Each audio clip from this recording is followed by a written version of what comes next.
সবাইকে আমন্ত্রণ কুল স্পোর্টস 24 আপনাদের সাথে আছি আমি শাফাত মিতুল। শিরোনাম শুনছেন, এবার বিস্তারিত। খেলা বন্ধ করে দেওয়ার হুমকি দিয়েছে ঢাকার ক্রিকেট ক্লাবগুলো। বিসিবির গঠনতন্ত্র সংশোধন কমিটির খসড়া প্রস্তাবে ঢাকার ক্লাব কাউন্সিলর ও পরিচালক সংখ্যা কমে যাওয়ার খবরে প্রতিবাদ জানিয়েছে তারা। শনিবার স্মারকলিপি দেবে বিসিবিতে। 3 দিনের মধ্যে সিদ্ধান্ত থেকে সরে না আসলে কঠোর অবস্থানে যাওয়ার হুঁশিয়ারি দিয়েছে।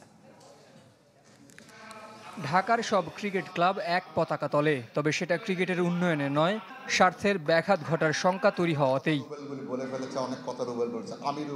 সবাই মিলে তৈরি করতে চলেছেন Dhaka cricket club organisers association. Cricket বোর্ডের পরিচালনায় ক্লাব কাউন্সিলর ও পরিচালক সংখ্যা কমার খবর পেয়েই সবাই ছুটে এসেছেন। আমরা কোনো লিগে পার্টিসিপেট করব না যতক্ষণ মাননীয় বোর্ড প্রেসিডেন্ট তার এই কনস্টিটিউশনের ব্যাপারে আমাদেরকে কৈফিয়ত না দেন, এবং সাথে যত বড় অন্যায় ফাইন করেছে আমাদের সাথে, fine is no more with Bangladesh cricket. This is our decision. অবমূল্যায়ন করা মনে হয় ঠিক হচ্ছে না। আমার বিশ্বাস আমরা সবাই একত্রিত থাকবে, এটা আমরা ওভারকাম করতে পারবো এবং সঠিক সিদ্ধান্ত আসবে আমাদের জাতীয় ক্রিকেটের স্বার্থে, বাংলাদেশের স্বার্থে, বাংলাদেশের ক্রিকেটের স্বার্থে।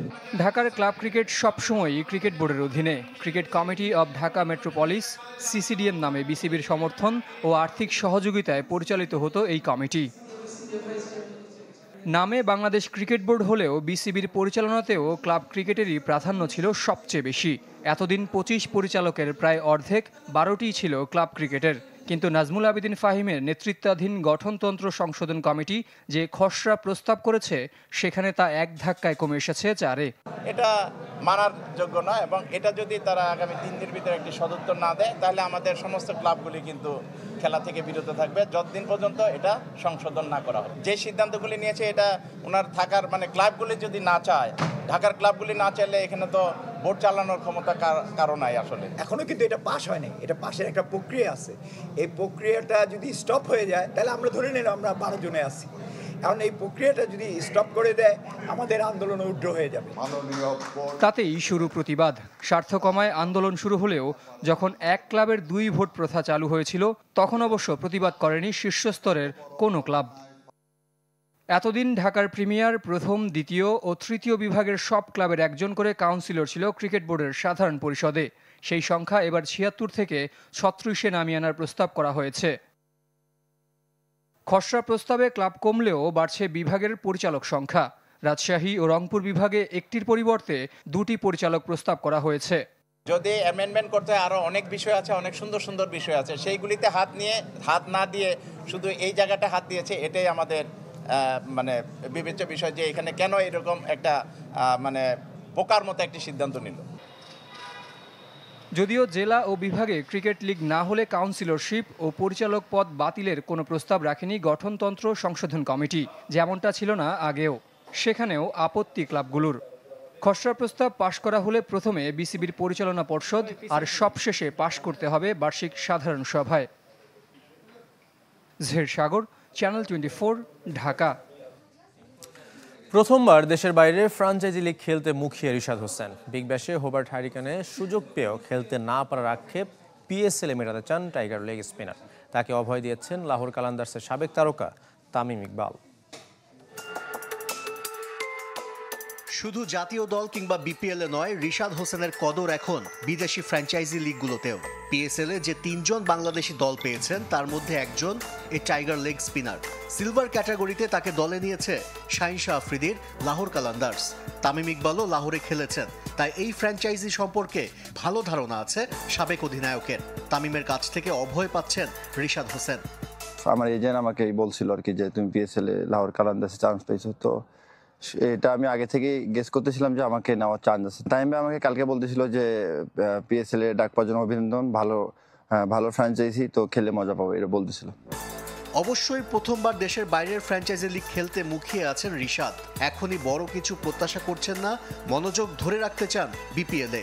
যে কোনো জায়গায় সুযোগ পাওয়া অবশ্যই এটা একটা ভাগ্যের ব্যাপার। আমি প্রথমে তো আলহামদুলিল্লাহ বলতেছি, আমি বলছিলাম ভাইয়া কোনো কিছু আশা করি না, আমি আইপিএল, বিগ ব্যাশ বা পিএসএল, আমি এখন বিপিএল এ আছি, বিপিএল নিয়ে ফোকাস করতেছি, যখন ওটা আসবে আমি দেখবো ইনশাল্লাহ। যদিও তার আগে বিগ ব্যাশেও দল পেয়েছিলেন টাইগার লেগ স্পিনার।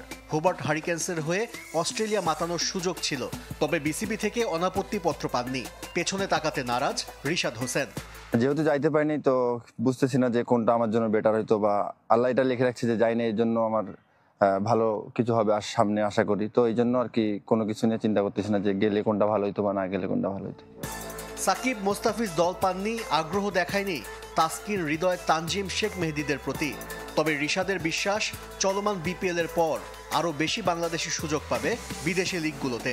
কোনো কিছু নিয়ে আক্ষেপ না করাই ভালো। অবশ্যই আমরা তো সবসময় চাবো যে আমার 12-15 জন সবাই বাইরে লিগগুলো খেলুক। তো আশা থাকবে সবসময় এবার যে বিপিএল এ যে এরকম মানে সুন্দর যাচ্ছে, তো আশা করবো আমাদের আরো নেক্সট ইয়ার অনেক ভালো ভালো টুর্নামেন্ট খেলবে আমাদের দেশের প্লেয়াররা। আশরিক রুদ্র, চ্যানেল 24। এবার সামিট গ্রুপের সৌজন্যে বিপিএল এর খবর জানাবো।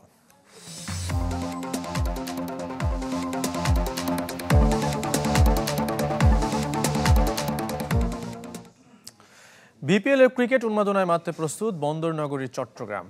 বৃহস্পতিবার থেকে এখানে শুরু ব্যাটে বলের লড়াই। এরই মধ্যে সম্পূর্ণ মাঠের প্রস্তুতি সংস্কার হয়েছে জহুর আহমেদ চৌধুরী স্টেডিয়ামে। সিলেট পর্ব শেষ করে বিপিএল এর বহর এখন চট্টগ্রামে। ব্যাটে বলে লড়াইয়ের জন্য প্রস্তুত জহুর আহমেদ চৌধুরী স্টেডিয়াম। এরই মধ্যে বড় ধরনের সংস্কার কাজ হয়েছে এই ভেন্যুতে। Pavilion, president box, gallery, dressing room, floodlight সহ নানা জায়গায় হয়েছে অবকাঠামোগত সংস্কার ও উন্নয়ন। এখন চলছে সাজসজ্জা সহ শেষ মুহূর্তের প্রস্তুতি। শেষ হয়েছে মাঠের কাজও। এবার ঢাকা ও সিলেটের মতো স্পোর্টিং উইকেটের আভাস আয়োজকদের। যথেষ্ট সংস্কার কাজ হয়েছে, গ্যালারি থেকে নিয়ে সবকিছু ঝকঝকে তরতরে আমি বলবো।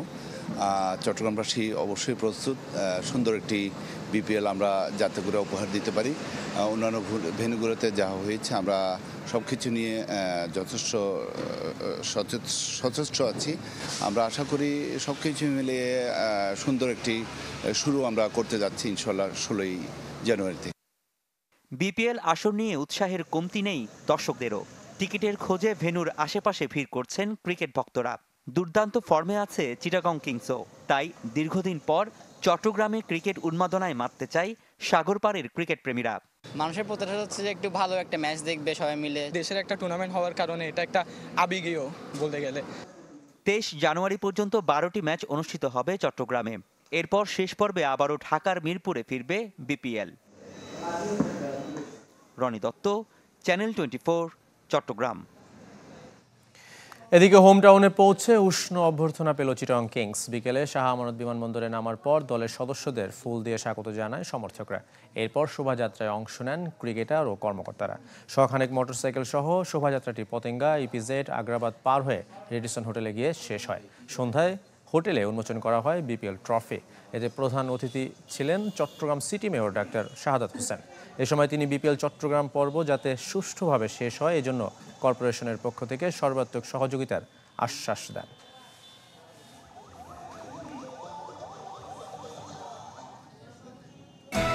We are proud partner of defending champion Fortune Borisha.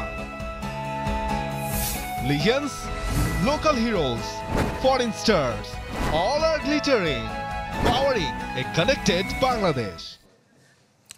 এবার ফুটবলের খবর। বাংলাদেশ জার্সিতে শিলংয়ের জওহরলাল নেহেরু স্টেডিয়ামে অভিষেক হতে পারে হামজা চৌধুরীর। ভেন্যুটি এএফসির অনুমোদন পেলে সেখানেই ভারত বাংলাদেশ ম্যাচ আয়োজন করতে চায় অল ইন্ডিয়া ফুটবল ফেডারেশন। এদিকে বাংলাদেশ দলের ক্যাম্পের জন্য রাজি হয়েছে সৌদি আরব। এ মাসেই হবে হেড কোচ এবং কিট স্পন্সরের নাম ঘোষণা। এশিয়ান কাপ বাছাইয়ে ভারতের বিপক্ষে অ্যাওয়ে ম্যাচ ঘিরে উন্মাদনা ভিন্ন। 2.5 মাসের মতো হাতে সময়, তবু হামজা চৌধুরী কিট স্পন্সরের পাশাপাশি প্রস্তুতি নিয়ে আগেভাগে ফেডারেশন শুরু করেছে পরিকল্পনা। তবে বাস্তবায়নের প্রথম ধাপ হিসেবে হেড কোচ নিয়োগের ঘোষণার অপেক্ষা। 20 জানুয়ারির মধ্যে যা চূড়ান্ত হতে পারে। মধ্যপ্রাচ্যে রাকিব মোরসালিনদের ক্যাম্প হচ্ছে তা অনেকটা নিশ্চিত। 20 দিনের ক্যাম্পের জন্য সৌদি আরব ও কাতারে চিঠি দিয়েছিল বাফুফে। সৌদি থেকে ইতিবাচক সাড়া এসেছে। সৌদি আরব থেকে আমাদের যোগাযোগ এসছে, তারা 20 দিন পাচ্ছেন না, তবে দেখা যাক কতদিন তারা ম্যাক্সিমাম দিতে পারেন, এবং সেটা যদি আমাদের কোচিং স্টাফের মন মতো হয় তাহলে অবশ্যই আমরা ইনশাআল্লাহ ইচ্ছা আছে একটা পিরিয়ড সৌদি আরবে আমরা করব। 25 মার্চ ম্যাচ সামনে রেখে জাতীয় দলকে আগেভাগে ভারত পাঠানোর পরিকল্পনা ফেডারেশনের। ঢাকা থেকেও যেতে পারে কিংবা মধ্যপ্রাচ্য থেকে। শিলংয়ের জওহরলাল নেহেরু স্টেডিয়ামে ম্যাচটি আয়োজন করতে চায় অল ইন্ডিয়া ফুটবল ফেডারেশন। ভেন্যুটি আন্তর্জাতিক মর্যাদার অপেক্ষায় এএফসির অনুমোদন না পেলে ভেন্যু বদলে যেতে পারে। আমরাও টেন্টেটিভলি প্রিপারেশন নিয়ে রেখেছি। সিলনে অলরেডি হোটেল কোনটা হতে পারে, কতটা রুম লাগতে পারে, সে ব্যাপারেও আমাদের অফিস কিন্তু জিএস সাহেবের নেতৃত্বে প্রাইমারি ইনফরমেশনটা গ্যাদার করে ফেলেছে। শুধু মার্চের ম্যাচ নয়, জাতীয় দলের 2025 সালের পরিকল্পনা নিয়ে কাজ করছে ফেডারেশন। এ মাসের মধ্যে ঘোষণা হতে পারে কিট স্পন্সর। আমরা আমাদের পার্টনারশিপ অ্যানাউন্সমেন্ট আমরা চাচ্ছি জানুয়ারি মাসের মধ্যে করে ফেলার জন্য, বাট ডিজাইন করে আনুষ্ঠানিক লঞ্চটা হয়তো ফেব্রুয়ারিতে হবে। হামজা চৌধুরীকে ভারত ম্যাচের আগে ঢাকায় বরণ করে নেওয়ার চিন্তা আছে ফেডারেশনের, যা নির্ভর করবে ক্লাবের ছাড়পত্রের ওপর। তবে এবার যদি নাও হয়, এশিয়ান কাপের হোম ম্যাচের সময় হবে জমকালো আয়োজন। বঙ্গবন্ধু স্টেডিয়াম কবে পাওয়া যাবে নিশ্চয়তা না থাকলেও বছর জুড়ে হোম অফ ফুটবল ঘিরেই হোম ম্যাচের পরিকল্পনা বাফুফের। ফয়জুল ইসলাম, চ্যানেল 24, ঢাকা। স্পোর্টস 24 নিষ্কার বিরতি, আমাদের সঙ্গেই থাকবে। আবার বিপিএল খবর। দেশি প্লেয়ারদের আধিপত্যে চলছে বিপিএল। ঢাকা ও সিলেট পর্ব শেষে ব্যাটার ও বোলারদের তালিকায় শীর্ষ স্থানটা বাংলাদেশিদের, আর দল হিসেবে একচ্ছত্র প্রাধান্য রংপুর রাইডার্সের। ঢাকা সিলেট শেষে বিপিএল এখন চট্টগ্রামে শুরুর অপেক্ষায়। 2 পর্বে বাকি 6 দলের চড়াই উতরাই থাকলেও অভিন্ন রংপুর রাইডার্স উত্তরবঙ্গের দলটাকে থামায় সাধ্যকার। 7 ম্যাচে শতভাগ জয়ে সবার উপরে তারা। অঙ্কের হিসাব যাই হোক, প্লে অফ খেলা নিশ্চিত, এমনকি প্রথম কোয়ালিফায়ারও হতে পারে। পরের অবস্থানে অনেকটা দূরে থাকা চিটাগং কিংস খেলেছে 3 ম্যাচ কম। প্রথম ম্যাচ হারলেও টানা 3 জয়ে 6 পয়েন্ট তাদের। ঘরের মাঠে খেলবে আরও 5টি। শক্তিতে এগিয়ে শুরুটাও উড়ন্ত, কিন্তু বরিশাল 2 বার হেরেছে রংপুরের কাছে। 3-এ চ্যাম্পিয়নরা। তলানিতে ঢাকা, 7 ম্যাচে ঢাকার জয় মাত্র 1টি। তবে যেটি জিতেছে সব আলো কেড়ে নিয়েছে ক্যাপিটালস। বিপিএল ইতিহাসে সর্বোচ্চ দলীয় রান সঙ্গে ওপেনিং পার্টনারশিপের রেকর্ড বুকে নাম লিখিয়েছেন লিটন, তানজিদ তামিম। 241 রান ফ্র্যাঞ্চাইজি ক্রিকেটের সর্বাধিক। সেঞ্চুরির সাথে 1 অর্ধশতকে সর্বোচ্চ রান সংগ্রাহকের তালিকায় উঠে এসেছেন লিটন। 240 রান ঢাকা ব্যাটারের, স্ট্রাইক রেট 164। তবে সবাইকে ছাড়িয়ে সিলেটি স্ট্রাইকার্সের জাকির হাসান একমাত্র ব্যাটার হিসেবে পেরিয়েছেন 250 রান। 2 পর্ব শেষে 9 ব্যাটার করেছেন 200 রান। ব্যাটের মতো বল হাতেও দেশি ক্রিকেটারদের আধিপত্য। বিপিএলে 1 ম্যাচের রেকর্ড 7 উইকেট নিয়ে তাসকিনের শিকার 14টি। আবু হায়দার, তানজিম হাসান সাকিবরা পরের অবস্থানে। এবার রান হচ্ছে, বাউন্ডারি ছোট করায় সমালোচনাও। তবে সব ছাপিয়ে জমজমাট Bangladesh premier league. Rezwanuzzaman, channel 24। শেষ করবো কুল স্পোর্টস 24 খেলা সব আপডেট ও রিপোর্টগুলো দেখতে ভিজিট করুন facebook.com/sports24 টিম এই পেজে। ধন্যবাদ সঙ্গে থাকার জন্য।